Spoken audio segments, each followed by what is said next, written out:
All right, so joining us now, one of the all-time great fullbacks in NFL history, former All-Pro San Diego Chargers. I always mix up the name. All right, Lorenzo Neal Yes, joining us here. Like Lorenzo, that has to happen to you, right? You're calling them every now and then. You still say San Diego, right? exactly. San Diego Superchargers. It's so hard to say the LA Chargers, and I'd be remiss if I said that a part of me is not a little disappointed, and that the San Diego Chargers are no longer the San Diego Chargers, but the LA Chargers. But you know what? All good things must come to an end, and it's unfortunate that the city and the team and organization couldn't find a happy medium because. City of San Diego, that was a great place.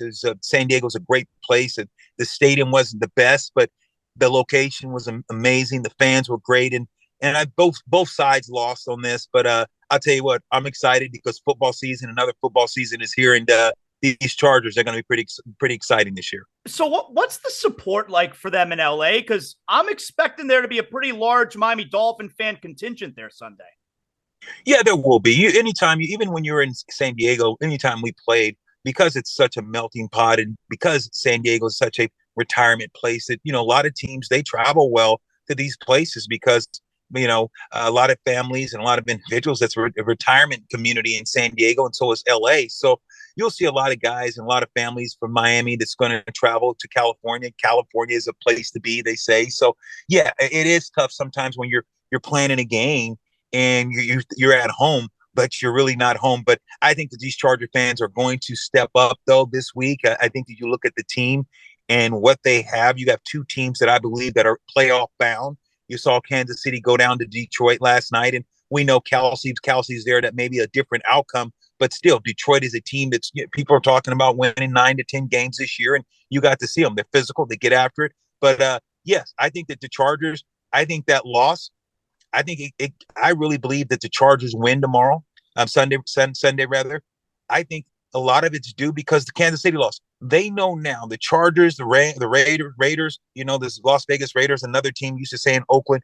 These two teams in Denver, they understand Kansas City is the cream of the crop. Kansas City is the team to beat. But now you have an opportunity, and the Chargers have an opportunity if they take care of business at home against a playoff-bound Miami Dolphin team, a team that is pretty good as well. They can control their destiny. So this is going to be a great game. I think the atmosphere is going to be great, and it's already a playoff game. Can we believe it? Week one, with what's at stake, is going to be. I think it's just going to be intensified. I wonder, Lorenzo, for the Charger fans out there, do they look at these games? I think this is the third time in 4 years that the Chargers and Dolphins are playing. Chargers won last year. Dolphins won in the rookie year between Herbert and Tua. And I wonder how the Charger fan feels about this matchup, because for us down here, the games against the Chargers are a big deal because it was such a debate. Do you go with Tua at number 5? Do you go with Herbert? So Tua goes 5, Herbert goes 6. We know Herbert is a franchise quarterback. We're all pretty certain now, based on Tua's performance last year, he is also a franchise quarterback. But the Tua Herbert thing is a very big debate here in South Florida. Is that a thing? Is that a thing in among Charger fans as well?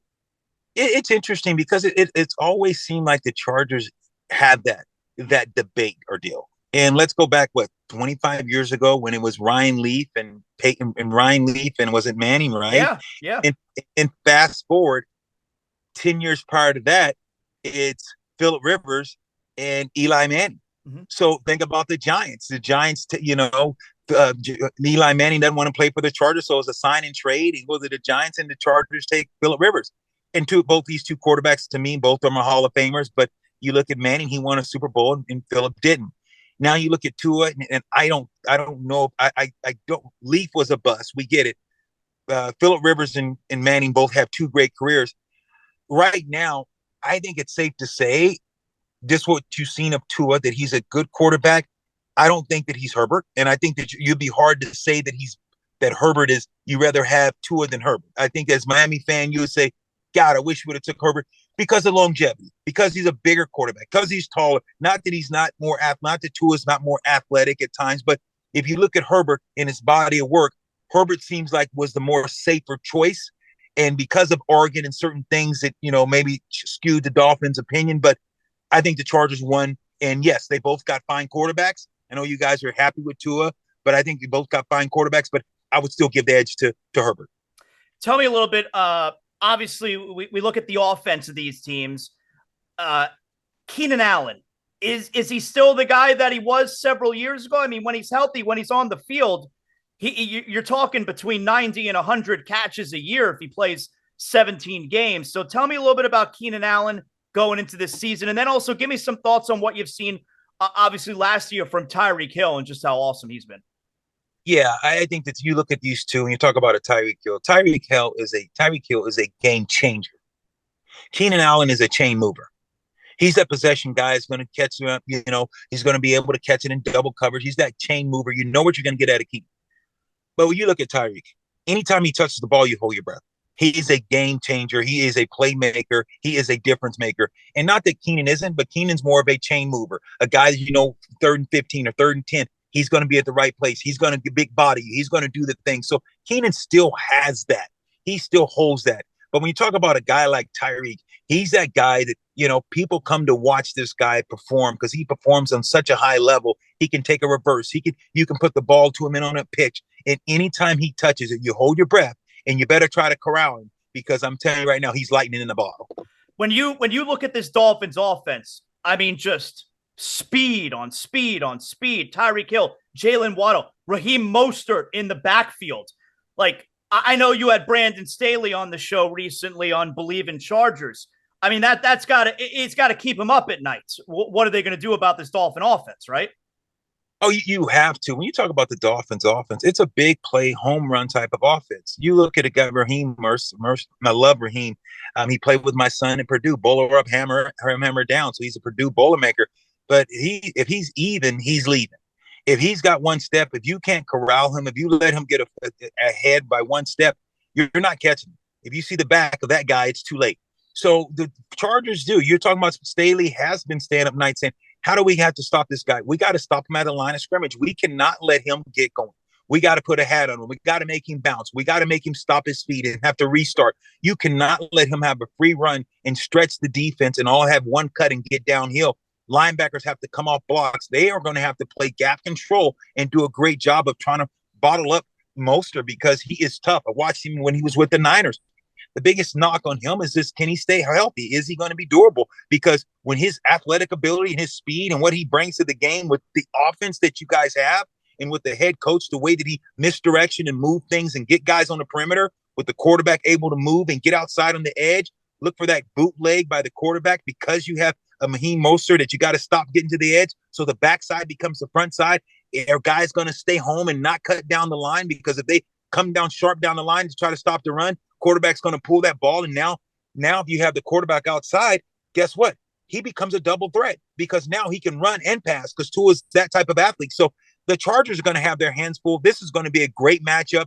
And this could come down to the team with the ball last could possibly win.